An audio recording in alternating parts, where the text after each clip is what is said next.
नहमदुहु नसल्ली अला रसूलिल करीम अम्मा बाद फ़ाऊज़ु बिल्लाहि मिनश शैतानिर रजीम बिस्मिल्लाहिर रहमानिर रहीम रब्बि इश्रह ली सदरी व यस्सिर ली अमरी वहलुल उक़दतम मिन लिसानी यफ़क़हू क़ौली। हमने पिछले वीडियो में आदम अलैहिस्सलाम की स्टोरी स्टार्ट की थी और अब हम उसको मज़ीद आगे बढ़ाते हैं।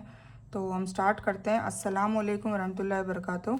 आदम अलैहिस्सलाम की स्टोरी है तो वो हम स्टार्ट करते हैं, ठीक है।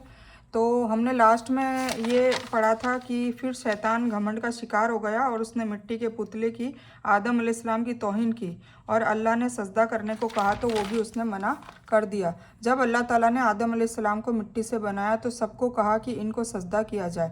तो इब्लिस के अलावा सारे फरिश्तों ने सजदा किया, पर इब्लिस ने कहा कि मैं क्यों इसको सजदा करूं, मैं तो आग से बना हुआ हूं और ये मिट्टी से, वो भी बदबूदार कीचड़ नुमा मिट्टी से बना हुआ है, ठीक है। तो ये जो हमारी जो तख्लीक है, मतलब हमारी जो बनावट है वो मिट्टी से हुई है। तो कुरान में इसका जिक्र भी है कई जगह है। कहीं पर बदबूदार कीचड़नुमा मिट्टी कहा है, कहीं पर गारे वाली मिट्टी कहा है, कहीं पर खनखनाती मिट्टी, खुश्क मिट्टी कहा है ना। तो और कहीं पर खून का लोथड़ा ये भी कहा है, ठीक है। तो हमारी जो तख्लीक है वो वैसे शुरुआत मिट्टी से हुई है, क्योंकि आदम अलैहिस्सलाम के हम बच्चे हैं और आदम अलैहिस्सलाम को मिट्टी से कई तरह की मिट्टी लेकर और आटा गूंथकर और पुतला बनाया था, जो हम लोग पीछे पढ़ चुके हैं, ठीक है। तो उसने क्या किया, इब्लिस ने उसने मना कर दिया। वो घमंड में आ गया कि मैं तो आग से बना हुआ हूँ और ये मिट्टी से, वो भी बदबूदार कीचड़नुमा मिट्टी, मतलब हकीर समझने लग गया। और फिर अल्लाह ने उसको सज़ा दी और ज़मीन पर सालों तक फेंक दिया, ठीक है। और वो रोता रहा। और इसी तरह इब्लिस और आदम के बीच एक अच्छी और शर की, मतलब आदम अलैहिस्सलाम के बच्चे जो है वो अच्छे अखलाक वाले, मतलब अच्छी राह पे चलने के लिए बनाया गया, और जो इब्लिस है वो शर की राह पे चल दिया, ठीक है। तो ये खैर मतलब अच्छी और शर मतलब बुरी। तो खैर और शर की एक लड़ाई स्टार्ट हो गई, आदतों का एक जंग का आगाज़ हो गया, ठीक है। इसीलिए शैतान जो है, इब्लिस है, वो हमारा क़यामत तक और मरते दम तक हमारा दुश्मन है। इसलिए हमें उसके वसवसों से बचना चाहिए। कदीम साहब का कहना है कि जब आदम अलैहिस्सलाम को सजदा करने का सबको हुक्म दिया तो इब्लिस ने हकारत के से उनके पुतले पर थूक भी दिया था। मतलब एक तो मना किया और फिर है ना, ये कह कर के मैं क्यों इसको सजदा करूँ, ये तो बदबूदार मिट्टी से बना हुआ है और मैं आग से बना हुआ है। और इब्लिस ने थूक भी दिया। आदम अलैहिस्सलाम का पुतला रखा हुआ था ना, तो उस पर थूक भी दिया। तब उनमें रूह फूंकी नहीं गई थी, उससे पहले ही ये सजदे का हुक्म दे दिया था। तो जो उनके पेट के सेंटर में गिरा, मतलब जैसे ये पुतला था, जैसे कि मान लीजिए पुतला है, ठीक है। ये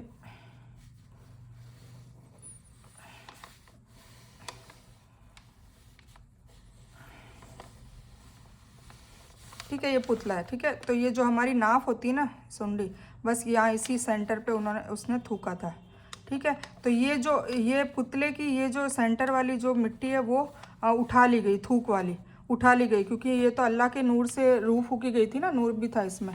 तो इसको नापाक ना हो, इसलिए वो जो थूक है वो हटाने के लिए ये उठा ली गई। तो यहाँ पे नाफ बन गई, जो हर बंदे के पेट पे जो नाफ होती है वो ये सेंटर पार्ट, ठीक है। और इस मिट्टी से फिर क्या बनाया, ये जो मिट्टी उठा ली गई, इससे फिर कुत्ते की ईजाद करी, मतलब कुत्ता इसी मिट्टी से बना हुआ है। समझ गए आप लोग। तो ये ऐसे उसने थूका था।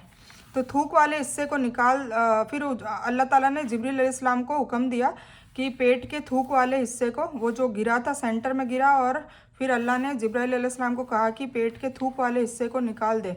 और आज भी वो हर इंसान में जो खड्डा हो गया था वो पाया जाता है, और वो हमारी नाभि के रूप में, कोई नाभि कहता है, कोई सुराख नाफ की शक्ल में, नाफ कहता है ना, शक्ल में आज भी सबके जिस्म में वो होता है, ठीक है। और जो मिट्टी थूक वाली थी उसे अल्लाह ने कुत्ते को बनाया, ठीक है, उस मिट्टी से कुत्ता बनाया था। और कुत्ते की तख्लीक के मुतालिक दूसरी रिवायत ये भी मिलती है कि जब आदम अलैहिस्सलाम और अम्मा हव्वा को जन्नत से निकाल कर ज़मीन पर भेजा तो शैतान इब्लिस ने ज़मीन पर मतलब दरिंदों को बरखला दिया था पहले कि ये दोनों जब नीचे उतरे तो इनको खा जाना, तो इनको खा जाओ। तो तब अल्लाह ताला ने कुत्ते को पैदा किया, तुरंत पैदा किया, जिसने आदम अलैहिस्सलाम और हव्वा अलैहिस्सलाम की इन दरिंदों से हिफाजत की, ठीक है। तो कुत्ते इसलिए वफादार होता है और हमारी रखवाली का काम करता है। यानी कुत्ते की पैदाइश आदम अलैहिस्सलाम और हव्वा अलैहिस्सलाम को ज़मीन पर भेजने के फ़ौरन बाद कर दी गई थी, ताकि उन दरिंदों से इन दोनों की हिफाजत हो। ठीक है। फिर आप अलैहिस्सलाम को कई तरह की कैफियत और कई रंगों वाली मिट्टी से बनाने की वजह से ही इंसानों में कई स्किन टोन, डिफरेंट कलर और डिफरेंट नेचर के लोग पाए जाते हैं, है ना। मतलब इंसान का जो ढांचा है वो तो ठीक है, सेम है, ठीक है, पर उनकी जो स्किन का टोन है वो अलग मिलेगा और उनका नेचर अलग मिलेगा। मतलब कोई नरम स्वभाव का होता है, कोई गर्म स्वभाव का होता है, कोई तेज़ तर्रार होता है, कोई चालाकियाँ वाला होता है, कोई सीधा साधा होता है, और इसी तरह कोई गोरा होता है, कोई काला होता है, किसी का स्किन टोन पीला होता है, किसी का एकदम पिंकिश टाइप होता है। तो ये सारी चीज़ें जो है वो इसी वजह से थी, क्योंकि जो रंग थी, मिट्टी थी, उसके 60 तो कलर थे, वो इकट्ठा उन्होंने करी थी जिससे आटा गूंदा था। और उसमें जो कैफियत थी जो मिट्टी की, मतलब नेचर थी, वो भी अलग अलग थी। जैसे नरम थी, खुश थी, चिकनी थी, और मोटी मोटी भी थी, एकदम बारीक पाउडर जैसी भी थी, हर टाइप की मिट्टी थी। ठीक है।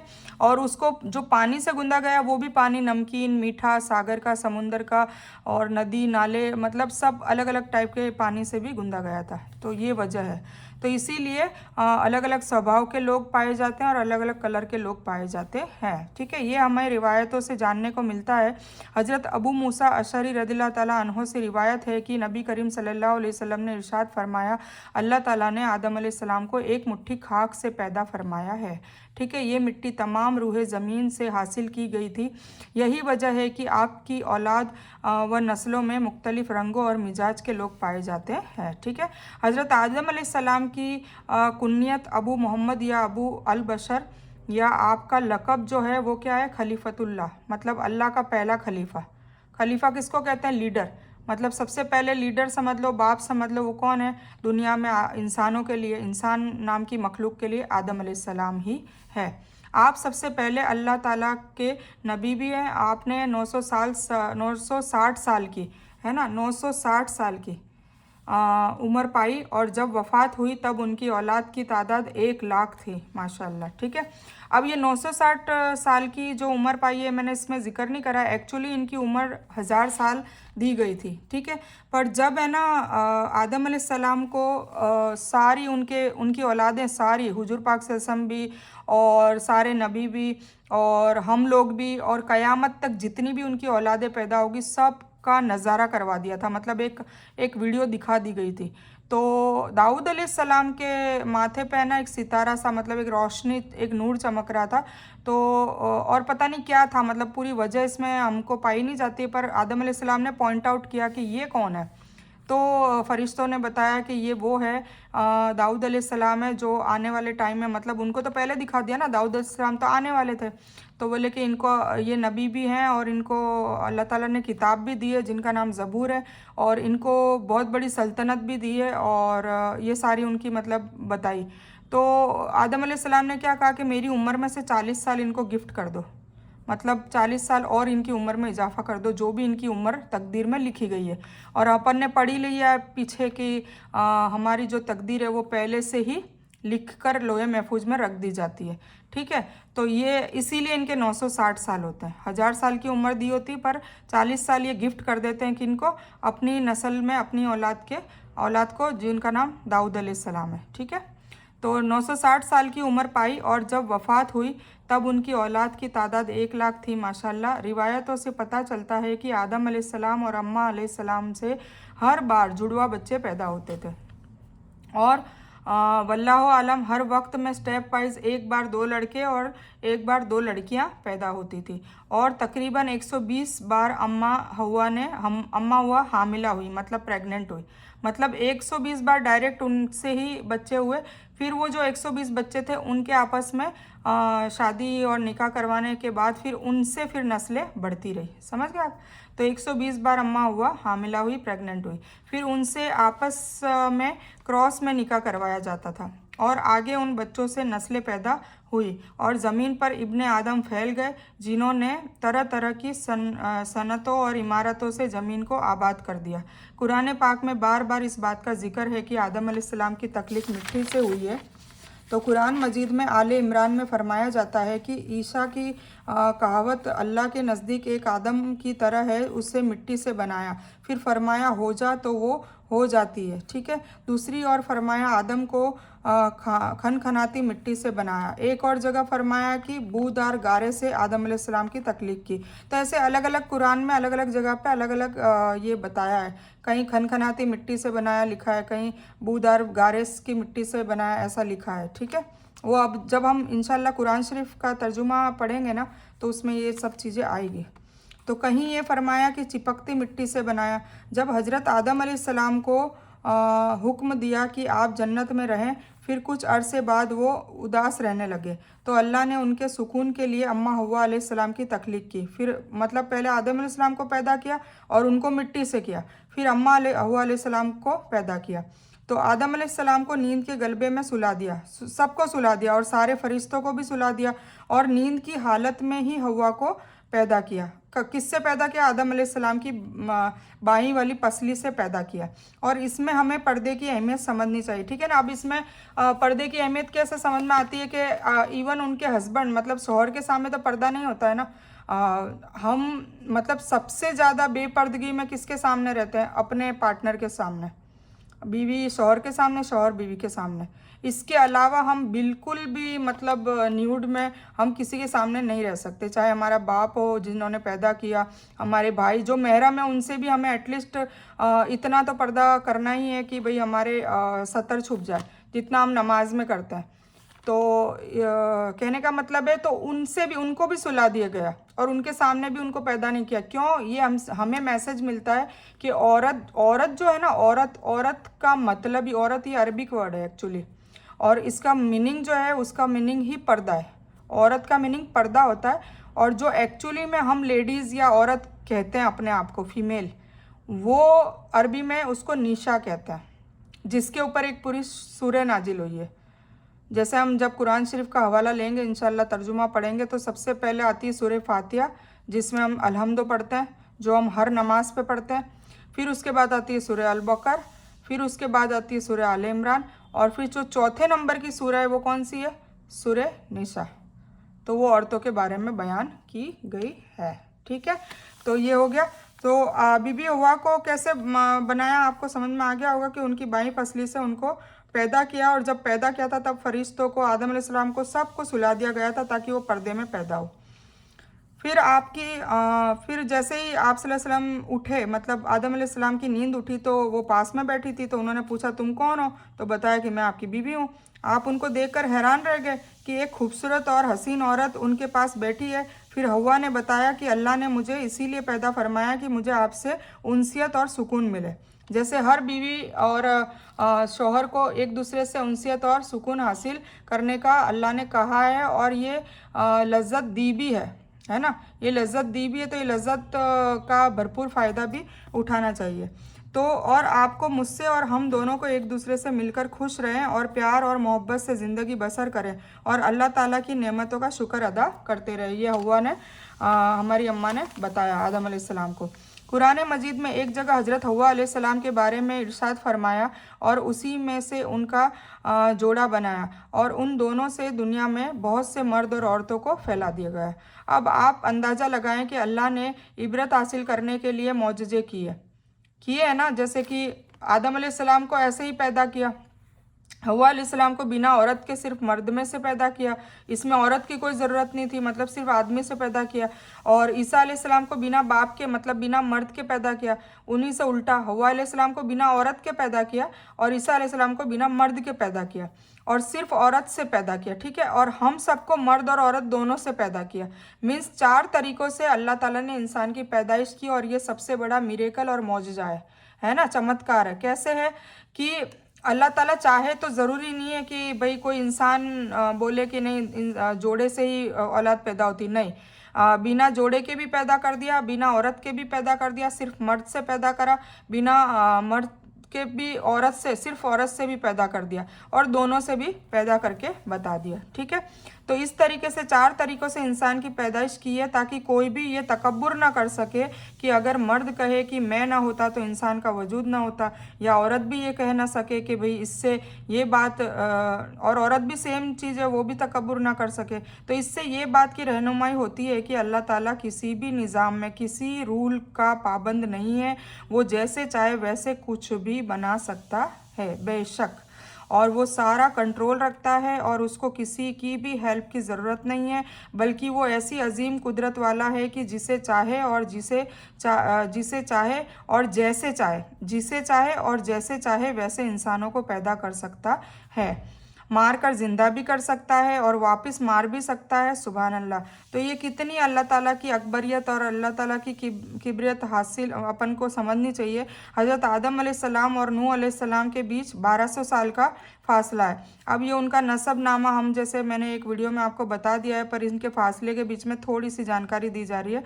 और नूह अलैहिस्सलाम और इब्राहिम अलैहिस्सलाम के बीच में 1142 साल का फासला है। हज़रत आदम अलैहिस्सलाम को अब तक 9500 साल से ज़्यादा हो गए हैं, ठीक है। अब तक इतने मतलब हो सकता है 10,000 भी हुए हो, पर 9,500 साल तो इंशाल्लाह कंफर्म है, ठीक है। ज़्यादा वक्त बीत चुका है। हज़रत आदम अलैहिस्सलाम को अम्मा हव्वा अलैहिस्सलाम को कहा कि जन्नत में रहो, अपनी ज़िंदगी गुजारो खुशी खुशी, पर एक फ्रूट का पेड़ था, उसके करीब भी न जाना ये हुक्म दिया था, और उसका फल न खाना वरना तबाह हो जाओगे। और इधर इब्लिस को अल्लाह ने ज़मीन पर सालों फेंक दिया, तो उसने अल्लाह से माफ़ी मांगकर अल्लाह को राज़ी करने के बजाय क्या किया, अपनी ही सारी ज़िंदगी को हलाक कर दिया। उसने आदम अलैहिस्सलाम को बदला लेने के लिए क़यामत तक आदम अलैहिस्सलाम की नस्लों तक गुमराह करने का वरदान अल्लाह से मांगा, और अल्लाह ने वो इब्लिस की रिक्वेस्ट कबूल भी कर ली, क्योंकि उसने बहुत पहले के वक्त उसने बहुत इबादत भी की थी। तो अल्लाह ताला सबको बैलेंस में रखता है ना।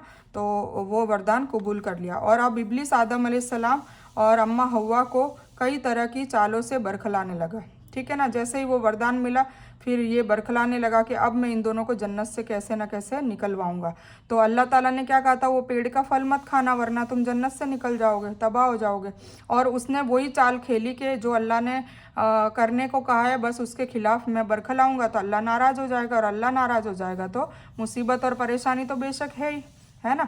तो उसमें कई जानवरों की मदद से उसने भी बरखलाया है। ये स्टोरी मैंने इसमें कवर नहीं की है, सांप भी होता है, मतलब कई जानवर होते हैं, तो इतना सारा हमें ज़रूरत नहीं है। हमें तो बस ये है कि इससे मोरल ऑफ स्टोरी समझें और इतनी बातें जाने की। हालांकि मैंने तो बहुत सारी बातें बता दी है, पर कुरान में जो जिक्र आता है ना, बस हम इतनी स्टोरी जानेंगे हर नबियों की, ताकि हमें कुरान समझ में आए। हमारा मेन मकसद यही है, ठीक है ना। तो हमें कुरान समझना है, तो उसमें ये स्टोरी हमें पता चलेगी फौरी तौर पे, तो हमें इंशाल्लाह सही से समझ में आएगा, ठीक है। तो वो उस हिसाब से मैंने पूरी मतलब और डिटेलिंग नहीं डाली है, क्योंकि हमें स्टोरियाँ नहीं सुननी है, हमें तो कुरान समझने के लिए स्टोरी को एक बार जानना है, कानों से निकालना है। और इसका मैं स्क्रीनशॉट भी आपको दे दूँगी, जब स्टोरी बिल्कुल ख़त्म होगी तब एक बार दे दूँगी, तो आप इसकी ज़ेरॉक्स निकाल लीजिएगा इंशाल्लाह, ठीक है। उसमें कई जानवरों की मदद से भी बरखलाया और आखिर में वो कामयाब भी हो गया। उसने अम्मा हव्वा अलैहिस्सलाम को कहा कि अल्लाह ने इस दरख्त के फल से इसलिए दूर रखा है कि तुम अमर हो जाओगे, और आखिर में अम्मा हव्वा अलैहिस्सलाम उसकी चालों में आ गए और आदम अलैहिस्सलाम को कहा कि हम फल खा लेते हैं, और ऐसे आदम अलैहिस्सलाम से अल्लाह नाराज़ हो गए और उन दोनों को ज़मीन पर भेज दिया। और फिर इब्लिस ने ठान लिया कि अब मैं आदम की औलाद को क़यामत तक बरखलाऊंगा, भड़काऊंगा, गुनाह करवाऊंगा और दोज़ख का ईंधन बनवाऊंगा। ये इब्लिस का मतलब एक टास्क है, उसने एक टारगेट ले रखा है क़यामत तक के लिए, ठीक है। तो हमें उससे बचना चाहिए। और इसी तरह आज दिन तक उसकी फ़ौज उसी के कहने पर एक एक मुसलमान को उसका ईमान ख़राब और कमज़ोर करने की कोशिशें करती रहती है, चालू ही है कंटिन्यूसली।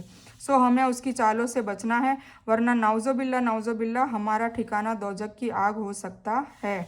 फिर जब जिब्राइल अलैहिस्सलाम को अल्लाह ताला ने हुक्म दिया कि इन दोनों को ज़मीन पर उतार दो और जन्नत से निकाल दो, तो आप दोनों ने हाथ पकड़ लिए आपस में। आदम अलैहिस्सलाम और हव्वा अलैहिस्सलाम ने आपस में हाथ पकड़ लिए। तो जिब्राइल अलैहिस्सलाम ने आप दोनों से कहा कि हाथ छोड़ दो, तुम दोनों को ज़मीन के अलग अलग हिस्से में छोड़ा जाएगा। अब ये उनको सज़ा के तौर पे करा जा रहा है, ठीक है। और इसी तरह आपको आज के हिसाब से जो ज़मीन है वो बता देती हूँ मैं। श्रीलंका के एक पहाड़ी एरिया में उतारा था, और कई लोगों ने देख भी लिया होगा, और जब ये स्टोरी की वीडियो मैं जब इंशाल्लाह आपको दूंगी, क्योंकि अभी तो ये स्टोरी की वीडियो काफ़ी आगे चल रही है, आप लोग अभी पुरानी वीडियोस देख रहे हैं, तो जब ये डालूंगी तब मैं व्हाट्सअप में वो भी डालूंगी वो फ़ोटो, ताकि आपको आइडिया आ जाएगा कि वो कहाँ उतरे थे, क्योंकि उनका पैर मुबारक आज भी वो पहाड़ी पे है। तो कई लोग जैसे अलग अलग लोग हैं, जो बुद्धिज़्म वाले लोग हैं वो कहते हैं कि बुद्धा का पाँव है, हिंदू लोग कहते हैं कि ये हनुमान का पाँव है,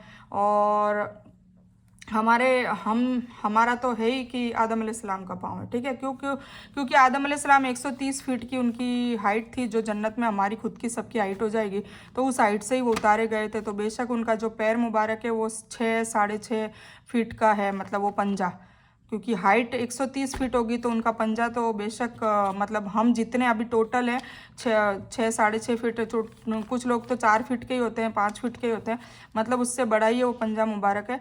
तो उसकी ज़ियारत सब करने जाते हैं, पर अपने अपने हिसाब से वो सोच के जाते हैं। बौद्धिस्ट बोलते हैं बुद्ध का है, गौतम बुद्ध का पंजा है, और हिंदू बोलते हैं, नॉन मुस्लिम्स बोलते हैं कि ये हनुमान जी का पंजा है, और अपन आदम अलैहिस्सलाम का पंजा कहते हैं, जो कि है। ठीक है, और जिद्दा पर, और फिर अम्मा हुआ को कहाँ उतारा, मतलब आदम अलैहिस्सलाम को तो श्रीलंका में पहाड़ी एरिया पे उतारा, और जिद्दा पर अम्मा को उतारा। तो जिद्दा का नाम ही इसलिए जिद्दा पड़ा था क्योंकि अम्मा को वहाँ उतारा था। उस वक्त नाम थोड़ा ना थे, नाम तो बाद में पड़े, जो आदम अलैहिस्सलाम और उनकी नस्लों ने रखे। तो जिद्दा का मतलब होता है दादी। तो बीबी हवा जो है, अम्मा हुआ हमारी दादी हुई ना, तो इसीलिए उनका नाम जिद्दा रखा है। तो वो इस सिटी में उतारा गया था, जो आज जिद्दा है, जहाँ पे हम लोग जब मक्का और मदीना जाते हैं तो सभी उम्रा और हाजियों को पता होगा, वो जो उम्रा करने गए या हज करने गए, वो जिद्दा के एयरपोर्ट पे एक बार तो उतरते ही, या तो वहाँ से इंडिया आते हैं और यहाँ वहाँ से उतरते हैं। जो वहाँ उतरता है वो मदीना से इंडिया आता है, और जो मदीना उतरता है वो जिद्दा से इंडिया आता है। ठीक है, तो जिद्दा पर उतारा, इसी वजह से उस शहर का नाम जिद्दा है, क्योंकि जिद्दा का अरबी वर्ड है, और जिद्दा अरबी वर्ड है, और उसका मीनिंग है दादी होता है, क्योंकि अम्मा हमारी दादी है। फिर आपने खूब रो रो कर माफ़ी मांगी, किसने? आदम अलैहिस्सलाम ने। और श्रीलंका से जिद्दा का फासला 2100 मील था, सोचिए, वो तय किया। कैसे किया? पैदल, कुछ तो था नहीं। और दोनों अराफात के मैदान में फिर दोनों आपस में, हमारे जो माँ बाप है वो कहाँ मिले? बीबी हव्वा और आदम अलैहिस्सलाम अराफात के मैदान में। ठीक है, तो अल्लाह ने भी दोनों को माफ़ किया और कहा कि अब दुनिया में एक वक्त तक तुम रहो, और तुम और तुम्हारी नस्लें फलो बढ़ो, ज़मीन के हर हिस्से में फैल जाओ, और मेरे हुक्म की तामील करो, और मेरी इबादत और तस्बीह करते रहो, खाओ पियो और मेरा शुक्र अदा करते रहो। ये हुक्म दे दिया।